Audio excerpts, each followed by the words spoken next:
ಒಂದು ಕಡೆ ನಟ ದರ್ಶನ್ ಬಳ್ಳಾರಿಯ ಸೆಂಟ್ರಲ್ ಜೈಲಿಗೆ ಶಿಫ್ಟ್ ಆಗಿದ್ದಾರೆ. ಮತ್ತೊಂದು ಕಡೆ ಅವರ ನಟನೆಯ ಕರಿಯಾ ಸಿನಿಮಾವನ್ನ ಇವತ್ತು ರಿಲೀಸ್ ಮಾಡಲಾಗಿದೆ. ಈ ಸಂದರ್ಭದಲ್ಲೂ ಕೂಡ ಅವರ ಅಭಿಮಾನಿಗಳು ಪುಂಡಾಟವನ್ನ ಮೆರೆದಿದ್ದಾರೆ. ದರ್ಶನ್ ಅಭಿಮಾನಿಗಳ ಮೇಲೆ ಪೊಲೀಸರಿಂದ ಲಾಠಿ ಚಾರ್ಜ್, ಲಘು ಲಾಠಿ ಪ್ರಹಾರವನ್ನ ಮಾಡಿ ಪೊಲೀಸರು ಚದುರಿಸಬೇಕಾದಂತಹ ಪರಿಸ್ಥಿತಿ. ಅವಾಚ್ಯವಾಗಿ ನಿಂದಿಸಿ ಥಿಯೇಟರ್ನ ಒಳಗೋಡಿದ್ರು ಪೊಲೀಸರು ಬಿಟ್ಟಿಲ್ಲ. ಥಿಯೇಟರ್ ಬಾಗಿಲನ್ನ ತೆಗೆಸಿ ವಶಕ್ಕೆ ಪಡೆದು ಎಳ್ಕೊಂಡು ಬಂದಿದ್ದಾರೆ ಪೊಲೀಸರು. ತಪ್ಪಾಯ್ತು ಅಂತ ಕೇಳಿದ ಮೇಲೆ ಬಿಟ್ಟು ಕಳುಹಿಸಿದ್ದಾರೆ ಪೊಲೀಸರು ಅನ್ನೋದು ಗೊತ್ತಾಗ್ತಾ ಇದೆ. ಬೆಂಗಳೂರಿನಲ್ಲಿ ಕರಿಯಾ ಸಿನಿಮಾ ರಿಲೀಸ್ ವೇಳೆ ಆದಂತಹ ಪುಂಡಾಟ ಇದು. ಮೊದಲೇನೆ ವ್ಯಾಪಕ ಆಕ್ರೋಶಕ್ಕೆ ಕಾರಣವಾಗ್ತಾ ಇದೆ ದರ್ಶನ್ ಅವರ ನಡೆ. ಈ ಸಂದರ್ಭದಲ್ಲಿ ರಿಲೀಸ್ ಮತ್ತೇನೋ ಮಾಡ್ಕೊಂಡಿದ್ದಾರೆ. ಚಪ್ಪಾಳೆ ಹೊಡೆದು ಶಿಳ್ಳೆ ಹಾಕಿ ಅದು ಸಿನಿಮಾ ಥಿಯೇಟರ್ ಒಳಗೆ ಸೀಮಿತ ಆಗಿದ್ರೆ ಈ ಅವಾಂತರ ಅಧ್ವಾನ ಆಗ್ತಿರ್ಲಿಲ್ಲ. ಹೊರಗೆ ಬಂದು ತಮ್ಮ ಯಥಾ ಸ್ಟೈಲನ್ನು ತೋರ್ಸೋದಕ್ಕೆ ಹೋಗೋರೆ, ಅವಾಜನ್ನು ಹಾಕ್ಲಿಕ್ಕೆ ಮುಂದಾಗಿದ್ದಾರೆ. ಬಿಡ್ತಾರ ಪೊಲೀಸರು? ಒಳ ಹೊಕ್ಕು ಹೊರ ಕರ್ಕೊ ಬಂದು ಅದಾದ್ಮೇಲೆ ಕ್ಷಮೆ ಕೇಳಿದ್ಮೇಲೆ ಬಿಟ್ಟು ಕಳಿಸಿದ್ದಾರೆ. ನೋಡಿ ಹೆಂಗೆ ಲಾಠಿ ರುಚಿ ಬೀಳ್ತಾ ಇದೆ ಅಂತೇಳಿ. ಒಬ್ಬಿಬ್ಬರಿಗಲ್ಲ, ಸುಮಾರು ಜನರಿಗೆ ಇದೇ ರೀತಿಯ ಹೊಡೆತ ಕೊಟ್ಟಿದ್ದಾರೆ ಇವತ್ತು ಪೊಲೀಸರು. ಇದು ದರ್ಶನ್ ಅಭಿಮಾನಿಗಳ ಪಾಡು ಸದ್ಯಕ್ಕೆ.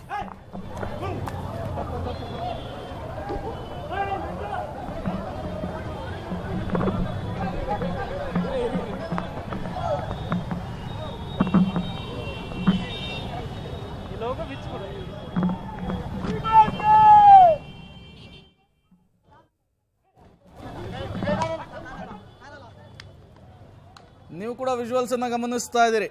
ಒಟ್ಟು 3 ಜನ ಈ ರೀತಿ ಕೆಲಸವನ್ನ ಮಾಡಿರುವಂತಹದ್ದು, ಪುಂಡಾಟವನ್ನ ಮೆರೆದಿರುವಂತಹದ್ದು. ಪೊಲೀಸರು ಬರ್ತಾ ಇದ್ದ ಹಾಗೆ ಡೋರನ್ನು ಕ್ಲೋಸ್ ಮಾಡ್ಕೋತಾರೆ, ಒಳ ಹೋಗ್ತಾರೆ. ಅದಾದ್ಮೇಲೆ ಅವರನ್ನ ಒಳ ಹೊಕ್ಕು ಹೊರ ಕರೆ ತರುವಂತಹ ಕೆಲಸ ಆಗುತ್ತೆ. ಸರಿಯಾಗಿ ಲಾಠಿ ರುಚಿ ಕೂಡ ತೋರಿಸಿದ್ದಾರೆ. ಬಿಸಿ ಬಿಸಿ ಕಜ್ಜಾಯ ಬೀಳ್ತಾ ಇದ್ದ ಹಾಗೆ ಕ್ಷಮೆಯನ್ನು ಕೂಡ ಕೇಳಿದ್ದಾರೆ ಅನ್ನೋದು ಗೊತ್ತಾಗ್ತಾ ಇದೆ. ಪಾಪ ಹೋಗ್ಲಿ ಅಂತ ಹೇಳಿ ಬಿಟ್ಟು ಕಳಿಸಿದ್ದಾರೆ. ನೋಡಿ ಅವನ ವೇಷ ಭೂಷಣ, ಅವನ ಹೇರ್ ಸ್ಟೈಲು, ಅವನ ಮೀಸೆ ಹೆಂಗಿದೆ ಅಂತೇಳಿ. ಮತ್ತೊಂದು ಕಡೆ ದರ್ಶನ್ ಅಭಿಮಾನಿಗಳ ಸೆಲೆಬ್ರೇಷನು, ಮತ್ತೊಂದು ಕಡೆ ದರ್ಶನ್ ಅಭಿಮಾನಿಗಳ ಹುಚ್ಚಾಟ. ಮತ್ತಷ್ಟು ಡೀಟೇಲ್ಸ್ ಅನ್ನು ಕೊಡ್ತಾರೆ ನಮ್ಮ ಪ್ರತಿನಿಧಿ ಧನು. ನೇರ ಸಂಪರ್ಕದಲ್ಲಿ ಜಾಯಿನ್ ಆಗಿದ್ದಾರೆ. ಧನು, ಏನಿದು ದರ್ಶನ್ ಅಭಿಮಾನಿಗಳ ಕತೆ ಅಂತ ಹೇಳಿ? ಬಳ್ಳಾರಿಯಲ್ಲಿ ಒಂದು ರೀತಿಯ ಪುಂಡಾಟ, ಇಲ್ಲೊಂದು ರೀತಿಯ ಪುಂಡಾಟ. ಏನಾಯ್ತು? ಕರಿಯಾ ಸಿನಿಮಾ ರಿಲೀಸ್ ಸಂದರ್ಭದಲ್ಲಿ ಯಾರಿ ಮೂವರು? ಎಸ್ ಪ್ರೇಮ್, ಇವತ್ತು ಏನಂದ್ರೆ ರಾಜ್ಯಾದ್ಯಂತ ಕರಿಯಾ ಸಿನಿಮಾ ರಿಲೀಸ್ ಆಗಿರ್ತಕ್ಕಂಥದ್ದು. ನಗರದ ಪ್ರಮುಖ ಥಿಯೇಟರ್ ಏನಿತ್ತು ಪ್ರಸನ್ನ ಚಿತ್ರಮಂದಿರದ ಮುಂದೆ ದರ್ಶನ್ ಅಭಿಮಾನಿಗಳು ಪುಂಡಾಟವನ್ನ ಮೆರೆದಿರ್ತಕ್ಕಂಥದ್ದು.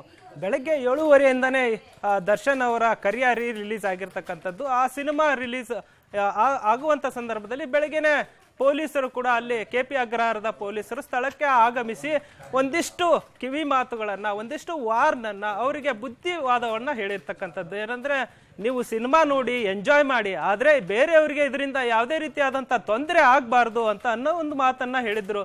ಆದ್ರೆ ಕೆಲ ಪುಂಡಾಟ ಮೆರಿತಾ ಇರ್ತಕ್ಕಂಥ ಅಭಿಮಾನಿಗಳಿಂದಲೇ ದರ್ಶನ್ ಅವ್ರಿಗೆ ಕೆಟ್ಟ ಹೆಸರು ಬಂದಿದೆ. ಸೊ ಹಾಗಾಗಿ ನೀವು ಸಿನಿಮಾ ನೋಡಿ ಎಂಜಾಯ್ ಮಾಡಿ, ಇದರಿಂದ ತೊಂದರೆ ಆಗ್ಬಾರ್ದು ಅನ್ನೋ ಒಂದು ಕಿವಿ ಮಾತು ಹೇಳಿದ್ರು. ಆದ್ರೆ ಈ ಕಿವಿ ಮಾತಿಗೆ ಯಾವುದೇ ರೀತಿಯಾದಂಥ ಅಭಿಮಾನಿಗಳು ಬಗ್ಗಿಲ್ಲ. ಸೊ ಲಾಠಿ ರುಚಿಯಿಂದ ತೋರಿಸಲೇಬೇಕಾದಂಥ ಅನಿವಾರ್ಯ ಪರಿಸ್ಥಿತಿ ಒದಗಿ ಬಂದಿರತಕ್ಕಂಥದ್ದು. ಸೊ ಮಧ್ಯಾಹ್ನ ಏನೋ ಒಂದು 10:30 ಶೋ ಏನಿತ್ತು, ಶೋ ಮುಗಿದ ನಂತರ 1 ಗಂಟೆ ಸುಮಾರಿನಲ್ಲಿ ದರ್ಶನ್ ಅವರ ಅಭಿಮಾನಿಗಳು, ಕೆಲ ಅಭಿಮಾನಿಗಳು ಏನಂತ ಪುಂಡಾಟ ಮೆರೆದಿರ್ತಕ್ಕಂಥದ್ದು. ಜೊತೆಗೆ ಪೊಲೀಸರ ಕಂಡೊಡನೆ ಅವರು ಡೋರನ್ನ ಲಾಕ್ ಮಾಡ್ಕೊಂಡು ಒಳಗಡೆ ಮತ್ತೆ ಥಿಯೇಟರ್ ಹಾಲ್ ಒಳಗಡೆ ಹೋಗ್ತಾರೆ. ಆದರೂ ಕೂಡ ಒಂದಿಷ್ಟು ಏನು ಮಾಧ್ಯಮದವರು ಮಾಡಿದಂಥ ವಿಡಿಯೋಗಳೇನಿತ್ತು ಆ ಒಂದು ಆಧಾರದ ಮೇಲೆ ಒಂದಿಷ್ಟು ಅಭಿಮಾನಿಗಳನ್ನ ಪುಂಡಾಟ ಮೆರೆದಿದ್ರು, ಏನು ಪುಂಡಾಟ ಮೆರೆದಿದ್ರು ಅಂತ ಅಭಿಮಾನಿಗಳನ್ನ ಹೊರಗೆ ಕರೆದು ಅವರಿಗೆ ಒಂದಿಷ್ಟು ಲಾಠಿ ರುಚಿಯನ್ನ ತೋರಿಸಿದ್ರು. ಜೊತೆಗೆ ಅವ್ರನ್ನ ವಶಕ್ಕೆ ಪಡೆದು ಅವರಿಗೆ ವಾರ್ನನ್ನ ಮಾಡಿ ಮತ್ತೆ ವಾಪಸ್ ತಂದ್ಬಿಟ್ರು. ಜೊತೆಗೆ ಅವ್ರು ಬಂದು ಮೀಡಿಯಾ ಮುಂದ್ಗಡೆ ಅವರು ತಪ್ಪೊಪ್ಪಿಗೆಯನ್ನ ಮಾಡಿರ್ತಕ್ಕಂಥದ್ದು. ಥ್ಯಾಂಕ್ ಯು ಧನು ತಮ್ಮೆಲ್ಲ ಮಾಹಿತಿಗಾಗಿ.